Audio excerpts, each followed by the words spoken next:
Very good morning students, कैसे हैं? I think you are very well. हमारा भी चैप्टर चल रहा है, वो चैप्टर 5 चल रहा है और हम इस चैप्टर में पढ़ रहे हैं जेनेटिक्स के बारे में। जेनेटिक्स क्या है, अब इसके बारे में हम देखेंगे। देखिए, what is genetics. Term genetics जो है ये क्या है, इसके बारे में हम देखेंगे।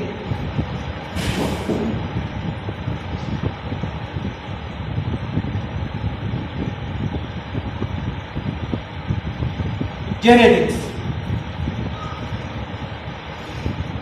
बायोलॉजी की ऐसी ब्रांच जिसमें हम इनहेरिटेंस का स्टडी करते हैं। बायोलॉजी की ऐसी ब्रांच जिसमें हम इनहेरिटेंस का स्टडी करते हैं तो उसे हम क्या कहेंगे? जेनेटिक्स कहेंगे। इनहेरिटेंस यानी इनहेरिटेंस अब क्या आता है भाई? इनहेरिटेंस का स्टडी कर रहे हैं। अब इनहेरिटेंस है क्या? इनहेरिटेंस एक ऐसी प्रोसेस है जिसमें हम स्टडी करते हैं कि कैरेक्टर्स कैसे पेरेंट्स से उसकी ऑफस्प्रिंग में जा रहे हैं। पेरेंट्स से कैसे उसकी ऑफस्प्रिंग में कैरेक्टर जा रहे हैं, और इसका हम कहां पर स्टडी करते हैं? इनहेरिटेंस में स्टडी करते हैं। ऐसी प्रोसेस को इनहेरिटेंस कहते हैं। जिस साइंस में, जिस बायोलॉजी की ब्रांच में जिसमें हम स्टडी करते हैं इनहेरिटेंस का, उसको हम क्या कहेंगे? Genetics. It is branch of biology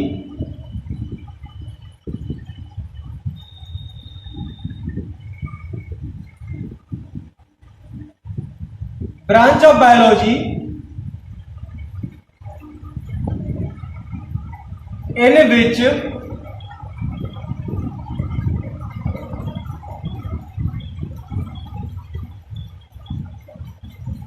study to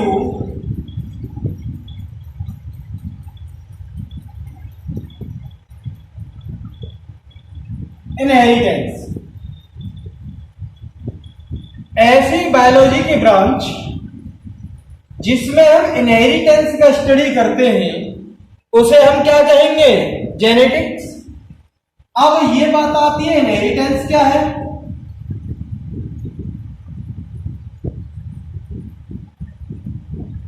inheritance है क्या? इनहेरिटेंस एक ऐसी प्रोसेस जिसमें कैरेक्टर्स कैसे पेरेंट्स से बच्चों में जाते हैं, उसका हम स्टडी करते हैं। ऐसी प्रोसेस को हम क्या कहेंगे? Inheritance. Process in which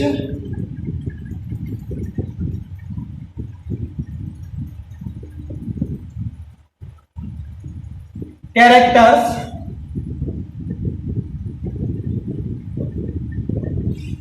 passed from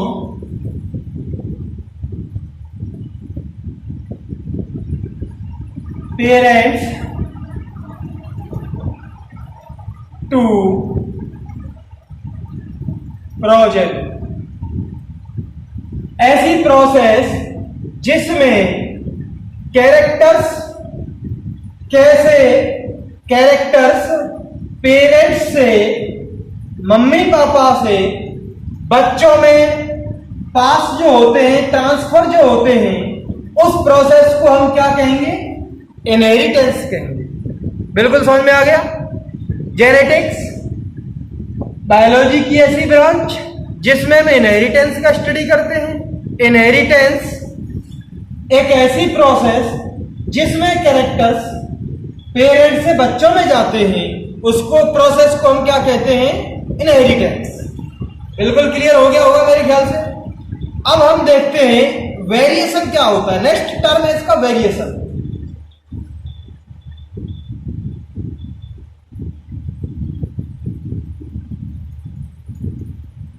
variation, आप देखिए, आप जैसे आप पैदा हुए हो अपनी पेरेंट से, क्या बिल्कुल आप अपनी मम्मी जैसे हो?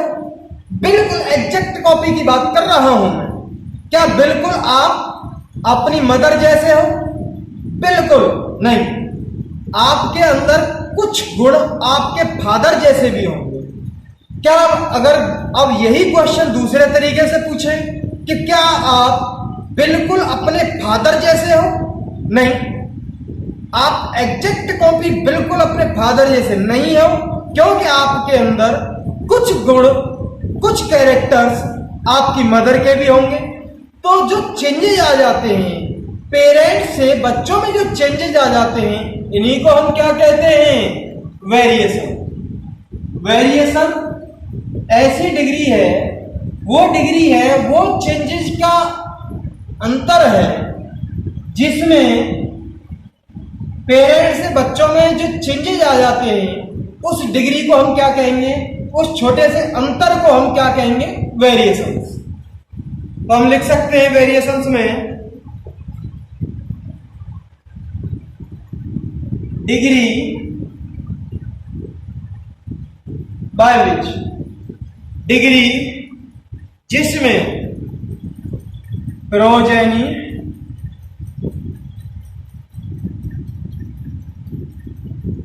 Differ from their parents. ऐसी डिग्री जिसके द्वारा संतान अपने माता पिता से अलग होती है, थोड़ा बहुत जो अंतर होता है उसी को हम क्या कहते हैं? वेरिएशन। एक बात और ध्यान रखना, सेक्सुअल रिप्रोडक्शन में बिल्कुल सेम नहीं हो सकते। बच्चे अपने पेरेंट्स के एग्जैक्ट सेम नहीं हो सकते। किसमें? सेक्सुअल रिप्रोडक्शन में। तो ये बात आपकी क्लियर हो गई होगी।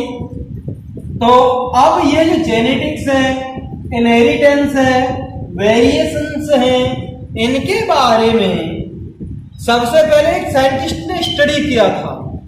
पहले से भी ऐसे होते आ रहे हैं कैरेक्टर्स, से जब से इंसान पैदा हुए हैं, जब से ऑर्गेनिज्म से इस धरती पर आए हैं, वो सेक्सुअल रिप्रोडक्शन जब से चालू हुआ है, जब से ये जेनेटिक्स चालू हो गई है, पेरेंट्स से बच्चों में कैरेक्टर्स जा रहे हैं रिप्रोडक्शन में, चाहे वो सेक्सुअल हो या एसेक्सुअल हो।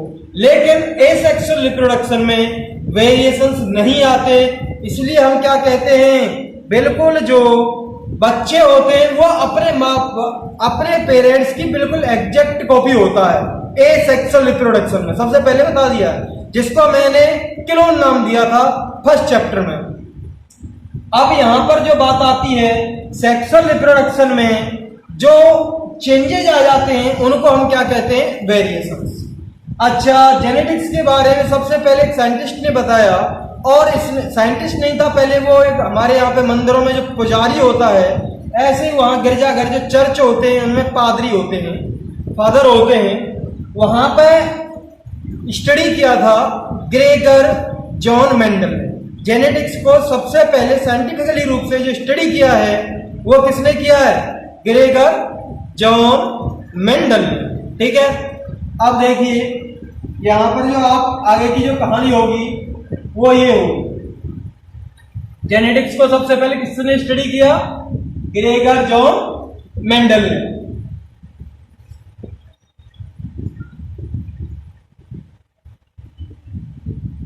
ग्रेगर जॉन मेंडल कब स्टडी किया था? 1856 से लेकर 1863, लगभग 7 इयर्स इसने स्टडी किया। और इसने एक प्लांट पर स्टडी किया था जिसका नाम है Pisum सेटाइडम। Study on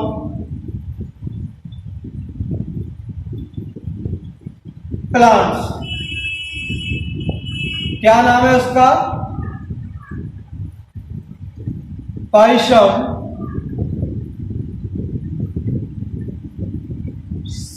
sativum. Pisum sativum ये गार्डन पी का नाम है। जो मटर जो होती है ये पी का नाम है, Pisum sativum scientific name.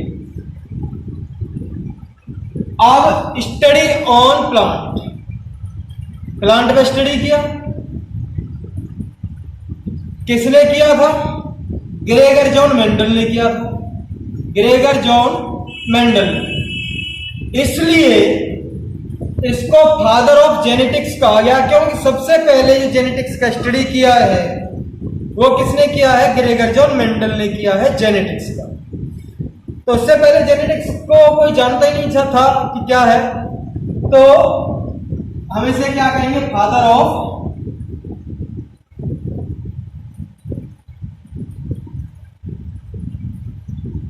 Genetics.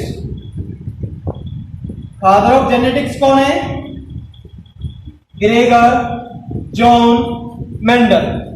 ठीक है भाई, ग्रेगर जॉन मेंडल जो है जेनेटिक्स के ये फादर हैं। अब किस पर स्टडी किया था? प्लांट पे स्टडी किया था। क्या नाम था? Pea scientific name Pisum सैटाइवम।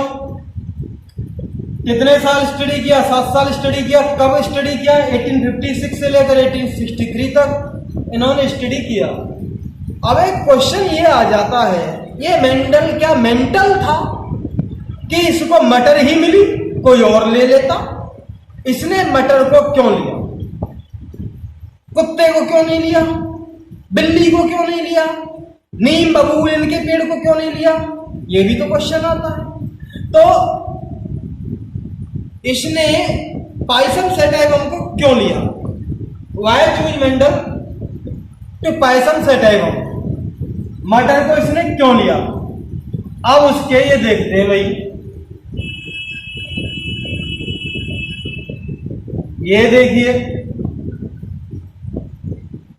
Question क्या था हमारा? वाई मेंडल सेलेक्ट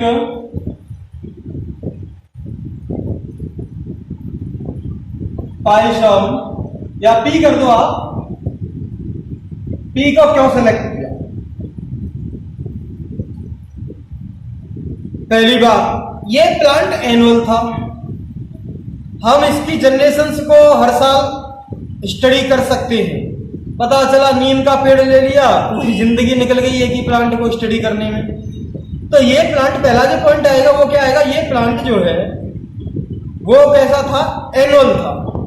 ठीक, पहला पॉइंट आया, P is annual plant. Annual का मतलब है कि वार्षिक, एक साल में इसकी लाइफ साइकिल कंप्लीट हो जाती है।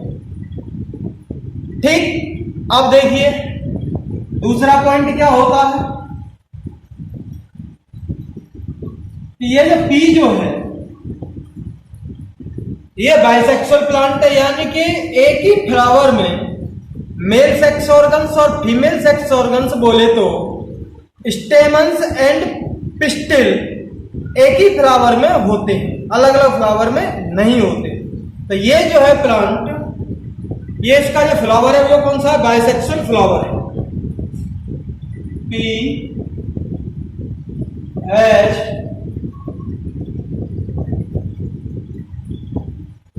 बाइसेक्सुअल फ्लावर, बाइसेक्सुअल फ्लावर है। तो इसमें हम सेल्फ पॉलिनेशन भी आसानी से कर सकते हैं और क्रॉस पॉलिनेशन भी आसानी से कर सकते हैं। भाई हम अपने डिजायर्ड कैरेक्टर वाले प्लांट को उससे रिप्रोडक्शन करा सकते हैं, क्योंकि उसके पॉलन ग्रेन्स उसके फ्लावर पर डाल दीजिए और उसके जो मेल पार्ट है उसको रिमूव कर दीजिए। मैंने आपको पहले ये बताया है सेकंड चैप्टर में। तो हम अपने डिजायर्ड कैरेक्टर वाले प्लांट्स को आसानी से इसमें रिप्रोडक्शन करा सकते हैं, क्रॉस करा सकते हैं। तो ये जो है तीसरा वाला जो है हमारा केस, वो क्या है कि cross pollination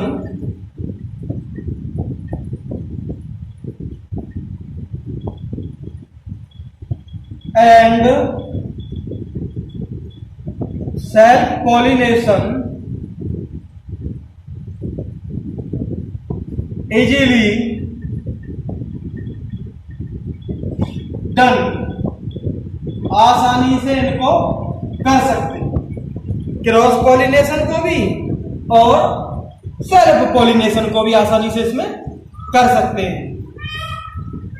cross pollination and, ये AND है, एंड। अब एक और बात आती है जो सबसे इंपॉर्टेंट है पी प्लांट के लिए, कि इसमें कॉन्ट्रास्टिंग कैरेक्टर्स पाए जाते हैं। कॉन्ट्रास्टिंग यानी कि एक कैरेक्टर के दो रूप पाए जाते हैं। जैसे हाइट है, टॉल होगा या ड्वार्फ होगा, या तो लंबा होगा या बौना होगा। फ्लावर कलर या वॉयलेट होगा या व्हाइट कलर का होगा।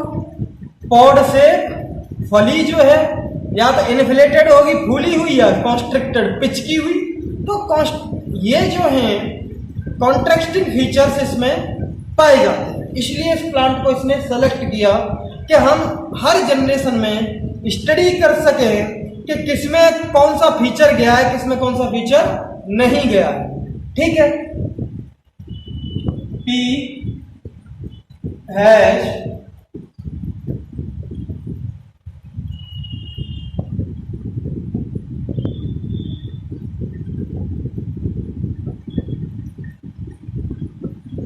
Hash contrasting features.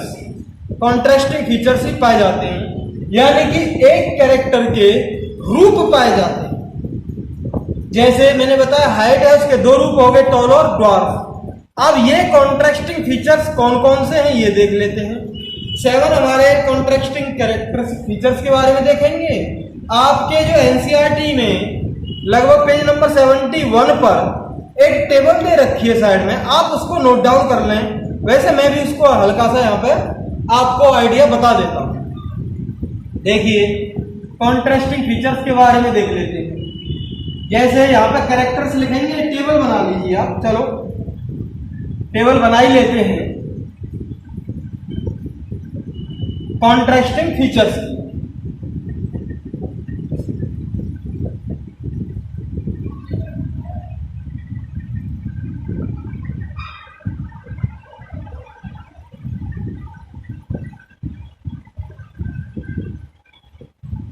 यहां पर कैरेक्टर आ जाएगा।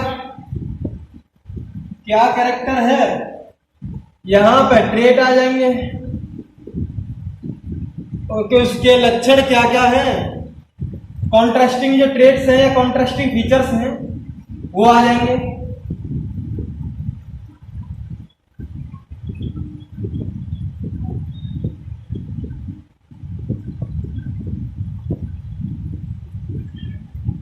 यहां पे कैरेक्टर नंबर 1 वो आ जाएगा हमारा stem height.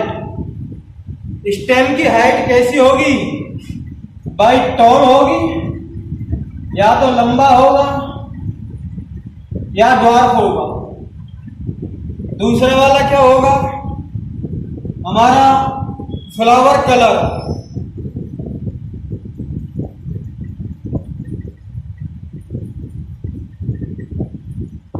Flower colour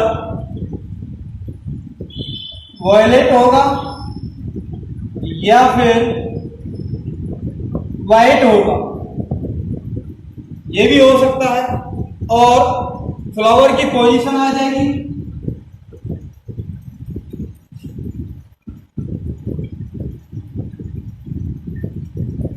flower की पोजीशन कैसी होती है, या तो एक्सियल होगी या टर्मिनल होगी।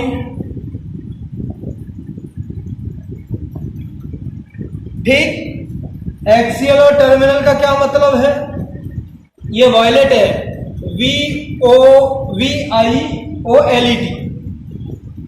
वॉयलेट। यहां पे थोड़ा रिफ्लेक्शन आ रहा है, देखते हैं इसको। ये फ्लावर की पोजीशन जो है इसमें या तो एक्सियल पोजीशन का होगा फ्लावर, या फिर हमारा टर्मिनल पोजीशन का होगा। एक्सियल पोजीशन वो होगी जो बिल्कुल टॉप पर फ्लावर लगता है। जैसे कोई प्लांट है उसके बिल्कुल ऊंचाई पर ही फ्लावर लगता है, तो उसे हम क्या कहेंगे, एक्सियल पोजीशन। और टर्मिनल, ये जो है एक्सियल का मतलब साइड में लगता चला जाता है, मेन स्टेम बढ़ता चला जाता है। सॉरी, मैं वो टर्मिनल का बोल गया था। जैसे ये देखें, ये कोई प्लांट है, ये बढ़ता चला जा रहा है, यहाँ पर फ्लावर लगते चले जा रहे हैं। ये होगा फ्लावर। टर्मिनल वाला क्या होता है कि यहाँ पर बिल्कुल लास्ट में ही लगते हैं, लास्ट में जाके ही हमारे फ्लावर लगते हैं, तो उसे हम क्या कहेंगे, टर्मिनल।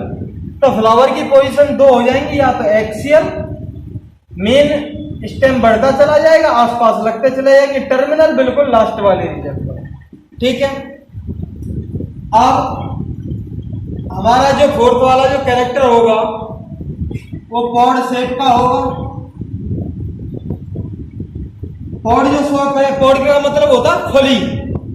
जो फली की जो शेप है वो या तो इन्फ्लेटेड होगी या फिर हमारी कॉन्स्ट्रिक्टेड होगी।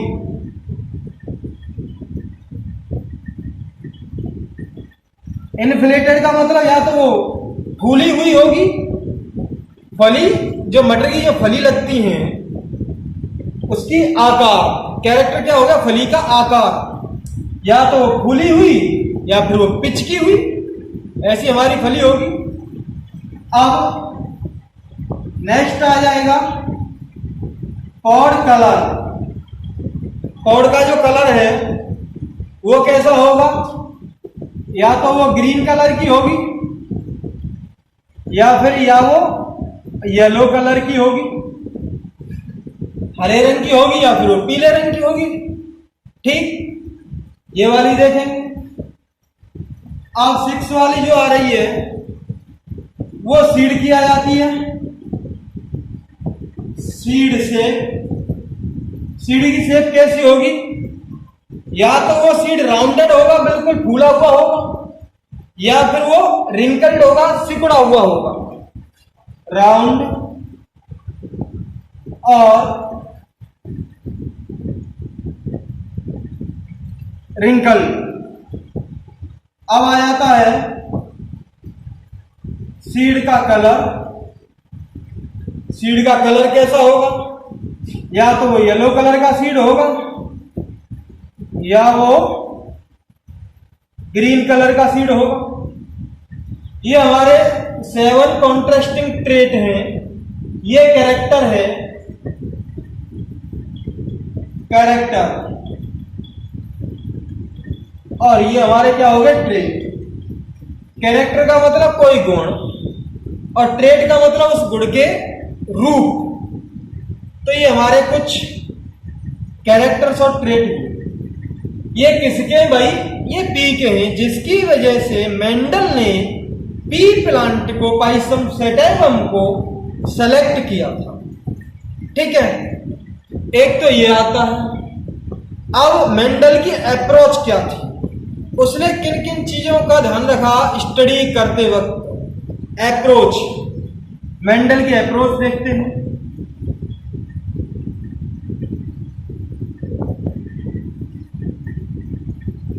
देखिए भाई, हमारी जो नेक्स्ट हेडिंग है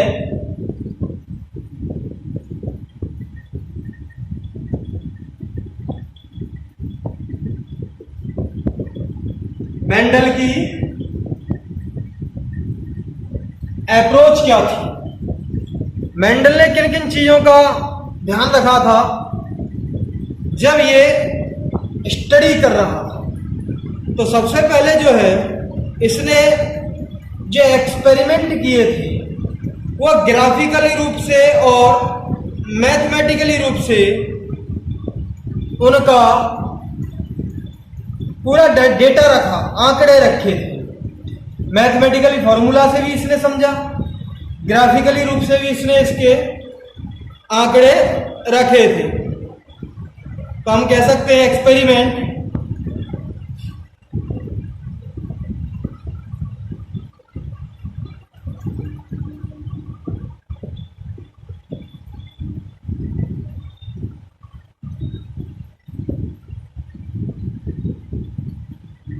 mathematically and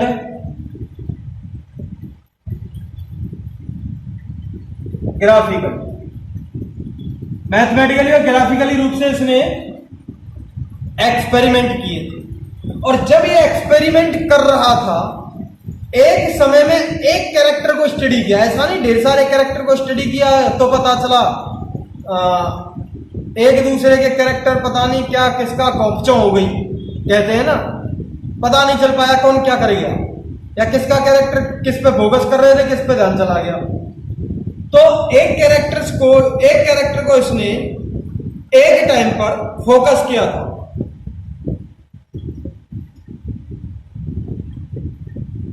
observe one character eight A time. एक समय में एक कैरेक्टर को ऑब्जर्व किया, ठीक है। अब जो एक्सपेरिमेंट इसने किए थे, सैंपल साइज इनका बहुत ज्यादा था, बहुत ज्यादा सैंपल लिए थे उसने, जिससे कि सब में स्टडी कर सके। His experiment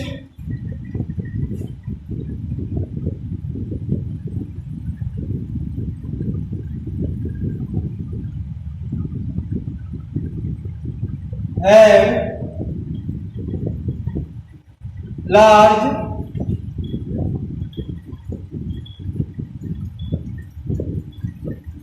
sample size.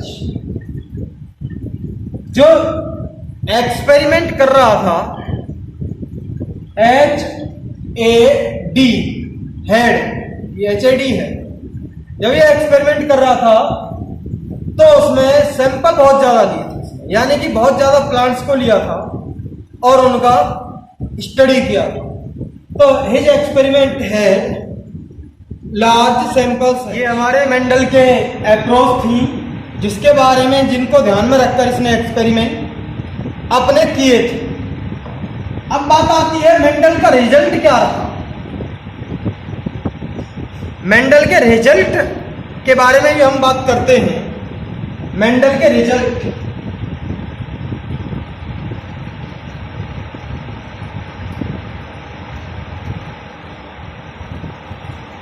Mendel के रिजल्ट क्या रहे।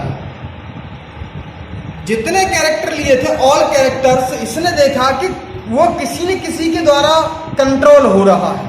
कोई भी कैरेक्टर लिया इसने, जैसे स्टेम की हाइट, और उसने देखा कि ये किसी के द्वारा कंट्रोल हो रहा है जो प्लांट में है, और जिसके द्वारा कंट्रोल हो रहा है उसका इसने क्या नाम दिया, फैक्टर।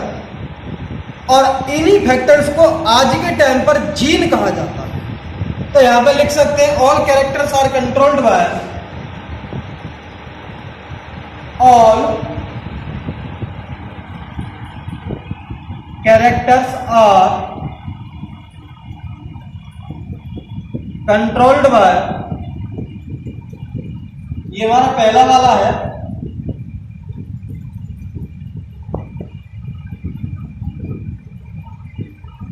फैक्टर्स और जीन्स। कैरेक्टर जितने भी हैं, या तो फैक्टर्स के द्वारा कंट्रोल हो रहा है, या फिर वो जीन के द्वारा कंट्रोल हो रहा है। एक तो इसने ये रिजल्ट देखा। दूसरा रिजल्ट क्या था, जीन्स और ये फैक्टर जो है, जीन्स और फैक्टर्स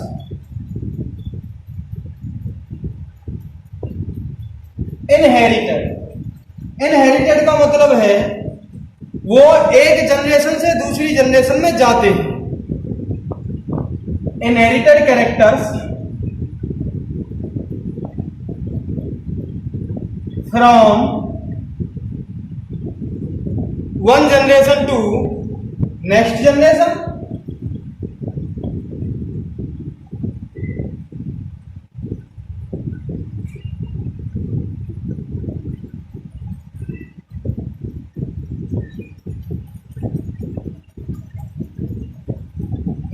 जितने हमारे जीन्स और फैक्टर्स हैं, वो कैरेक्टर को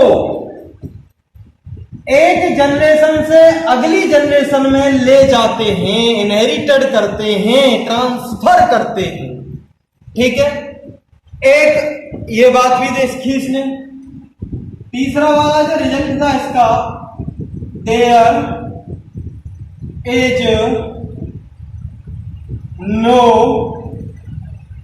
mixing of कैरेक्टर्स। कैरेक्टर्स की कोई मिक्सिंग नहीं होती। जैसे अगर वो स्टेम की हाइट का टॉल वाला है कैरेक्टर, टॉल वाला ड्वार्फ के साथ रहेगा, लेकिन आने वाली जनरेशन में वो टॉल ही रहेगा। और ड्वार्फ अगर ड्वार्फ के साथ मिल गया तो वो ड्वार्फ ही रहेगा। ऐसा नहीं बीच वाला बन जाए, ना तो टॉल रहे और ना ही वो ड्वार्फ रहे, ऐसा भी नहीं। समझ में आ गई? तो इसलिए ये बात भी देखी कि कैरेक्टर्स क्या कोई मिक्सिंग नहीं होती। There is no mixing, MIXING, mixing of characters. Characters की कोई मिक्सिंग नहीं होती। ये इसके मेंडल्स के रिजल्ट थे। अब मेंडल ने क्या लिया, कैसे एक्सपेरिमेंट लिया, कौन कौन सा वाला प्लांट लिया, तो हम इसकी चर्चा करेंगे आपके नेक्स्ट वीडियो में। मोनो हाइब्रिड क्रॉस की स्पेशल चर्चा करेंगे। तो thank you for watching this video. Thank you very much.